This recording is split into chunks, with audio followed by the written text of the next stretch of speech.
บายดีวันนี้ส้มนักกินจะพามากินปิ้งหอยเนาะกับต้มหอยกับแจ่วหอย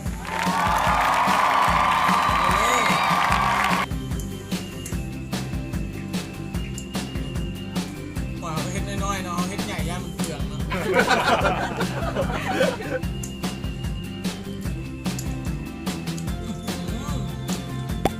หมาไม่แดกเลย